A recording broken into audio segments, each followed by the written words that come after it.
Brett Monty with Sika and also Mercrete. We're under the same company brand, but we are different products. And this morning we're going to be doing real quick here a demo and talking about epoxy grout. Is that a big sin in our world? When you hear the word epoxy, doesn't most people want to run away? Yeah, he's laughing and shaking his head like, oh, geez. I'll tell you, I'm an epoxy fanatic. I really enjoy it. I always make the bet of you give me your best installer, the same size floor, give me my epoxy, I'll be at the bar drunk before he's ever done. Epoxies over the years have become so much more easier to use, user-friendly, cleanup on them. I know back in the old days, I've been doing this 34 years, and they were very difficult. You'd have to use hot water. Sometimes you'd have to have wax the floors to be able to clean them up, to heat the wax up to be able to clean it. They're no longer like that. Actually, you'll see how easy this is to use. We've only got 20 minutes on this particular product, and we've got another 20 minutes we're going to do finish the demos up with a little bit of surface prep on a product that we're kind of showcasing for large format tiles. It's a really unique product, but we're going to get into the grouting here with the epoxy. This is the Sika 825 epoxy grout, SikaTile. Our booth is right behind you if you got any questions afterwards. But this is a 100% solid epoxy. So it is still an A and a B. As you can see down here, we've got our little units, and then we've got our filler powder, which is actually a powder-coated pin sand. So it will never fade. Also, when you mix it up, the color you see is the color you're going to get. John's going to mix it up for me here, and you can use a drill, you can use a hand. Once it's mixed up, it's there. The one unique thing about epoxies versus standard or even high-performance grouts is that time. I was talking to you about I can be at the bar drunk before the other guy's done. When you mix up traditional grout, you add your water, you measure it, you put it in, you mix your grout up. How long do you wait before you remix it? Are you supposed to wait before you remix it? Typically, it's going to be 10 to 15 minutes. Some manufacturers might say 5, but most manufacturers is going to have a 10 to 15 minute slake period. You're waiting for those polymers and the color pigments to get into it. If you ever mix grout too soon, or you get on it and take it out of the bucket too soon, you ever seen those little red streaks that come across? That's typically because it didn't finish kind of sitting there slaking and then did not get remixed. So that's time right there, okay? With an epoxy, we don't have to do that. The other thing with a standard traditional grout, once it's mixed up, you slaked it, you put it out on the floor, and this is always a trick question. How long do you wait before you can clean it up? Anybody? 5 minutes? Wrong. How long before you wait and clean it up? 20 minutes? Wrong. I'll tell you right now, you're all going to be wrong. Okay, so when you can firmly touch it and it doesn't transfer to your finger, that's when it's time to clean it up. How long do we wait? It depends. I know when I started many, many years ago, it was when it hazed over. That was time to clean it up. Well, that was back when most tile being installed was ceramic tile, a ceramic bisque. So it was actually pulling in some moisture. What is the majority of tile being installed? What is it made of today? Porcelains.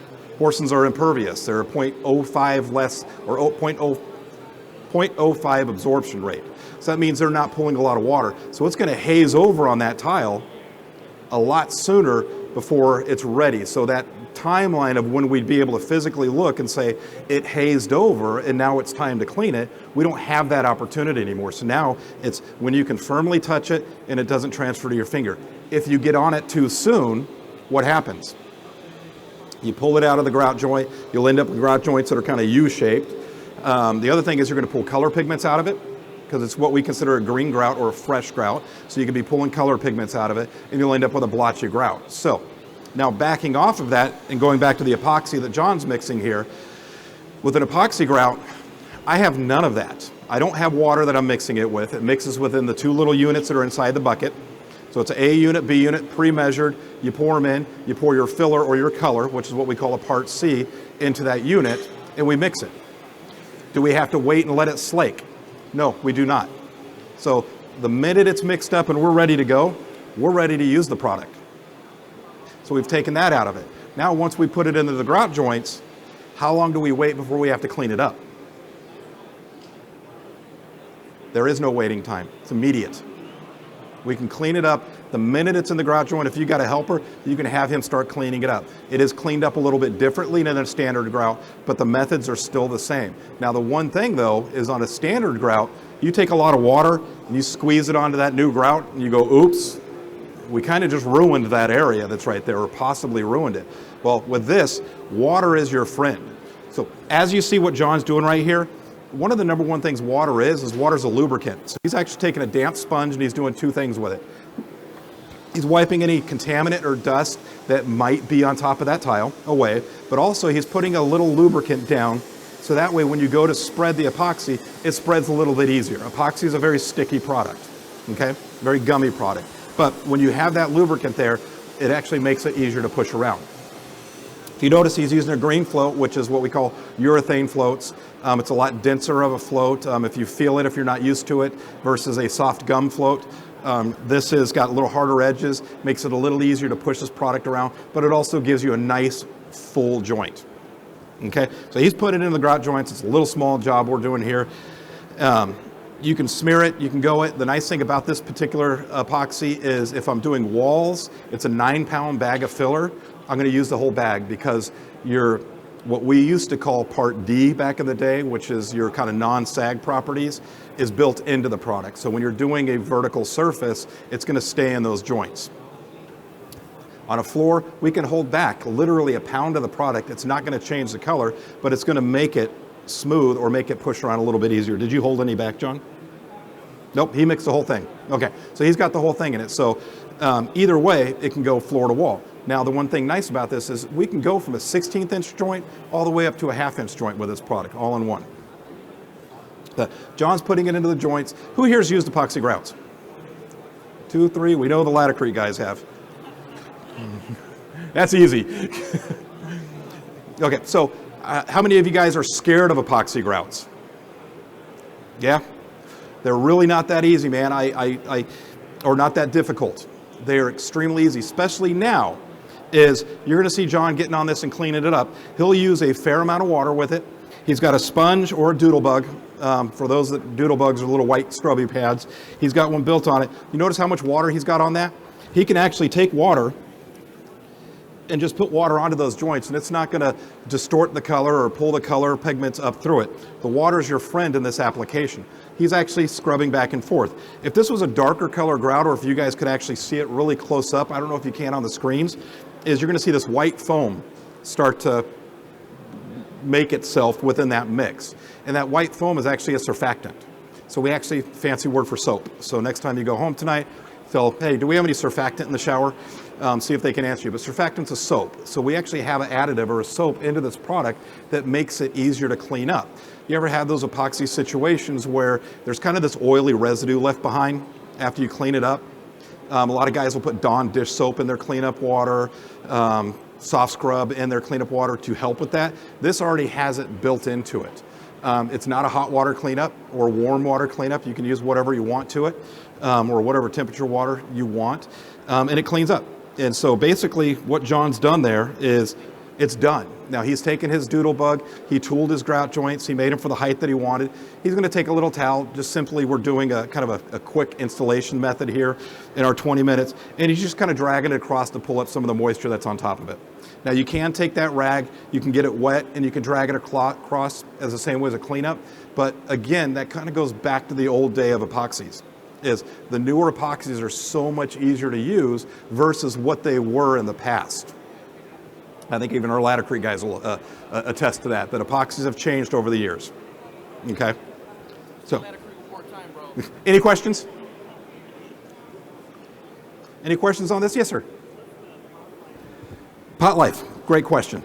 So, John's got that mixed up. The warmer the weather, the faster it's going to go off. The cooler the weather, the lower it's going to stay. I've worked with this in many different environments and many different weather conditions, and my pot life has been roughly right around 45 minutes. It's longer than actually traditional grout. When epoxy actually has it, since it's a chemical reaction, epoxy actually gets softer before it gets harder. If you were to look at it on a scale, it'll actually, what we mixed it up at, let it sit here a few hours, it'll actually get a little bit softer, and then it will start to get harder after that point. So there's a down curve to that. So, but we've got about 45 minutes with this particular epoxy. in a pot life, which if it takes you that long to grout, then I'd consider, you know, because we all know typically grout you just pour it out and smear. This doesn't smear as easy, but it's still a pretty quick process with it. Any other questions with that? No? Okay. So now we're going to do a product over here called our patch 025, SikaLevel patch 025. This is a very unique product. In the industry, and I can honestly say in my 35 years in the industry, as well as my entire family being in the tile industry, is tiles have grown, right? When I started in the industry, typical floor tiles were 8x8. And now the 8x8's gone the way of the dodo bird, and now we're talking large format tiles. Any tile with one edge greater than 15 inches, right? So most of the floor tiles going down are plank tiles or 12x24s, these great big tiles. What do we need most of all when we're talking surface prep? A flat floor, correct? A flat floor really makes a job go a little bit quicker. You're not using much mortar. Should you be using mortars to level out your floor as you're going? Absolutely not. Absolutely not. A mortar is not intended to do that. So you use products that are made to do that. And one of these products that we have is the 025 patch. This is a really unique product in the sense that it's not the type of patch that you would see out there where you're taking a trowel and you're smearing it around and working with it, what I call labor intensive. This is actually a product that is kind of a hybrid between a self-leveler, which most of us have probably used or seen self-levelers, but it's also a patching compound. So it's kind of got the best of both worlds. It's a 25-pound bag. You mix the product up, you'll see that it's a very fluid product. Not as fluid as a self-leveler, but it's very fluid. What's really unique is it's made to be screedable. Does everybody understand what we mean by screedable? So if you're in a concrete market like Florida, where most of your substrates are concrete, you go into a floor and you might have some undulations, or what I refer to as bird baths in those floors.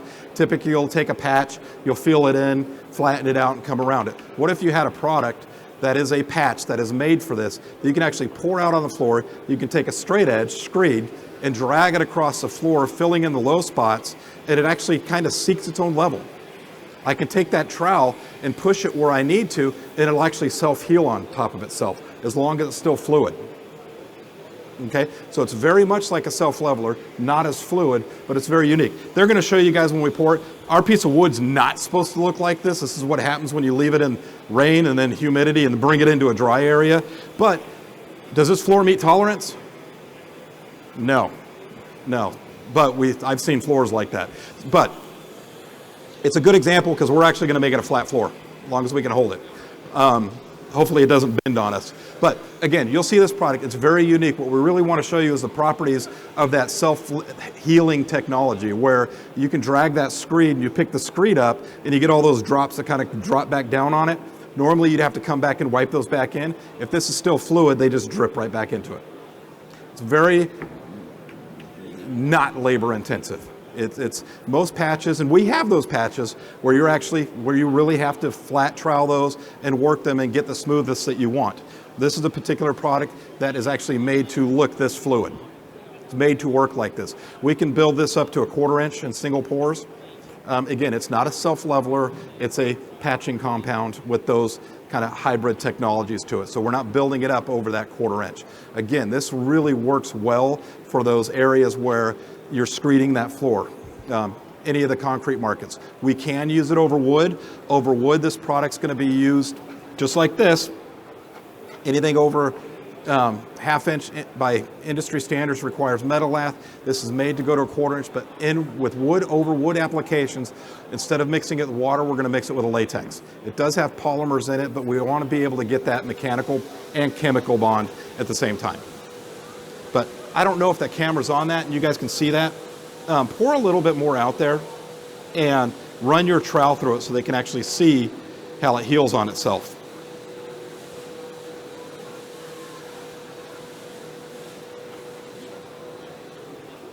Yeah, just run it through it and you'll see. I don't know if you guys can see that, but it's actually healing back in on itself. As long as it's still in a fluid state, it's going to fill back in on itself. Once it starts to dry, you run the trowel through it, it's actually going to leave the trowel marks. But if you guys can see, this will dry as smooth as you see it right there. It dries extremely smooth. It does have a sand aggregate to it. We don't always recommend it for embossing It's going to be more of a patching compound or a skim coat compound. What I typically tell people is when you need to build up a 16th inch or higher, this is the perfect product for it. Any questions on that? How are we doing on time? So, with that being said, is we've got this, we've got the epoxy. Now, going back to the epoxy, the one question is that I didn't get is how long does it take before we can walk on it? That's going to be the one con that we're going to find over a standard grout. It's about 24 hours. It's just keeping somebody off of it for 24 hours. It is, like I said earlier, it goes through that stage where it actually gets softer before it gets harder. So we're going to keep traffic off of it for 24 hours. Once it's dry, it is 100% chemical resistant. I've always used the analogy, I have epoxy, and this is a true story, I have epoxy grout in my bathroom floors because I have 5 boys, including myself, at my house. Most of us know where I'm going at with this, aiming issues. Standard grouts just aren't going to hold up to that. A chemical resistant grout is going to hold up to that. But you guys see how easy this was to use? I mean, for a typical grout job, if this was even a standard grout, our SikaTile 800 grout, we'd be waiting at this point in time. We'd probably just be finished grouting after letting it slake. And then we'd have to wait, could be 20 minutes, could be up to 45 minutes, till we get to that point where we can touch it firmly and it does not transfer to our fingers. That's when it's time to clean up. Any questions on those? I'll finish up with one thing here. SikaTile along with Mercrete, oop, that fell over. We carry the patent on a dustless formula. You guys ever heard of dustless mortars, dustless grouts, dustless products? The 025 was not dustless, but it will be dustless. So basically what this means, guys, is, I'm not going to open it, I'm just going to shake it. I'll open one if you want to. Okay, you can open the bad one. Okay, so basically what this is 80% less dust. We carry the patent, like I said, and what this is doing is kind of revolutionizing the industry in the sense that when you go to pour, you guys saw when we poured that 025, you had that little dust cloud come out of it. Imagine if, go ahead and shake it up, John, if it was more like this. Ready? He's got a standard and I've got a dustless. See the difference between the two?